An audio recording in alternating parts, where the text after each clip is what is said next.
recognize and say hello to some very special guests who are joining us today. As you know, Beverly Antal was formerly president of the OASW and taken from us far too soon, and we are always delighted for the opportunity to have her continued representation, and today it is through her family. We have Beverly's sister Judy and her husband Mike, as well as Beverly's daughters Megan and Val. And if I could just ask you to stand up. Judy's children, I'm sorry, Judy's children, Megan and Val. Can I ask you folks, are you here? Can you just to stand up? You can't hide, you can't hide. So thank you for continuing to bring the spirit with you, and we are delighted to have you here. Thank you. So I'm going to get right down to it, because I know that's what you're all here to do, because it's really all about the AGM, isn't it? Thank you for laughing. I'd like to call the meeting to order, and I would ask for an approval of the agenda. Approval from Karen Nelson, a seconder from Bonnie Schroeder. And I'd like to ask for, all in favor? Thank you. Thank you. Any opposed? Mary Kay. No. Thank you.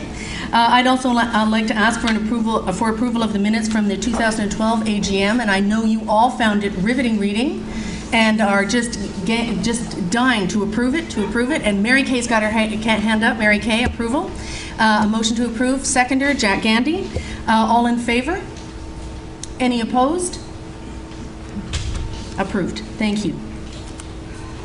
We're going to move into item 4, which is the Executive Officer's Report. And given that I have the mic at this point, I guess I'll kick it off. 2012-13 has been another stellar year for the association, and stellar in the context of moving the voice forward for the profession and seeing increase in numbers to the OASW, and that is always a very, very good sign. Some highlights from the report that you will see, the reports that you will see in the AGM folder, which I trust all of you have, I trust all of you have a copy. I'd simply like to highlight a few of the comments that were under my heading. The association's strategic priorities remain focused on ensuring that the voice of social workers is represented and articulated to policymakers, the public, and influencers across Ontario. Of equal importance, OASW advocates for positive changes in social policy through the promotion of social justice and equity. We have been working with both internal and external stakeholders to enhance understanding of our role, contribution, and impact of our profession through crafting succinct and clear messages, some of which were found in the poster for social work last year, Inspiring Hope this year. We're trying to really help people understand what it is we do, and sometimes when we take the time to talk about what we do, there tends to be a bit of a run-on sentence because we do many and varied things. So giving people small sound bites might be helpful in people grasping some of the context of what we do. Association members are encouraged to visit our website to review historic achievements related to legislative and regulatory changes that have occurred over the last number of years. And as a result of our ongoing, frankly, our persistence in meeting with government, influencers and leaders and ministries to help them better understand, and more importantly, even if people understand, they may not connect the dots. So help people connect the dots in your day-to-day practice. I urge you to do that. OASW's provincial conference in 2012 was a tremendous success. We had great numbers attend and a great roster of presenters. For those of you who were able to attend, I'm sure you know what we're talking about. For those of you who weren't, please make an effort to attend the future one, which will be coming, I think, in 2014. Yes. 2014, we hold conferences every 2 years, and we try to make them gangbuster and relevant to you. Our keynote speaker this year was Dr. Elizabeth Clark, also known as Betsy Clark, of the U.S. National Association of Social Workers, and her keynote was absolutely inspirational and has been posted on the website. It was a poignant reminder that our profession is in the hope business. It's another quick way of helping people understand what our value is and that it is core to our profession. We also appreciated the continued support of the Ontario College of Social Workers for our conference this year. They were platinum sponsors, and without that support, we simply couldn't provide the quality of conference that we do. So we thank you. Glenda, who is here. Glenda, can you give a wave from the college? And members of the OCSW, SSW team are here, and we always value your participation here.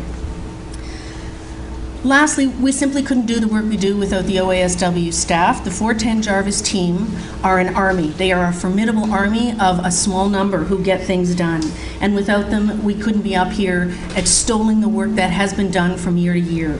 So I always like to take this opportunity to recognize Rita and Joan and Jillian, who will be joining us shortly. And Jillian, that was fast. That was very impressive. And Jillian, who's here, and Pina and Anna and other members of the team that simply do an amazing amount of work in a very efficient way. If you're ever looking for a high-performing team, it is at the OASW, because the stuff they get done is just, it's formidable. This work also couldn't be done without the tremendous contributions and volunteerism from our OASW board members. These are board members who all have very active and busy lives, who give up their time 4 times a year to either attend a meeting here in Toronto or a teleconference, and they do take a part of the weekend, and we're happy to contribute that time because we're committed to this profession. So I thank the board, many of the members who are here today, for your support, for your wisdom, for your counsel, and for helping move the agenda of the association forward. It's also been my pleasure to continue to be on this board. When I joined in 2006, I remember saying, I am so proud of this profession. I remain proud of this profession. I think we're challenged because people don't always get what we do, and in the transactional world in which we live, particularly in healthcare, and it's migrating into social services, it's very hard to help people understand the value of what we do, because we don't transact. That's not our job, and that's not what the value we bring to people. So I continue to be proud. I continue to be appreciative of the advisory groups and the other committees that inform the work we do, but mostly I'm appreciative of your membership. Without your membership, the work certainly simply could not continue, and for that I thank you very much. I am now going to hand the podium over to our Executive Director, Joan McKenzie-Davis.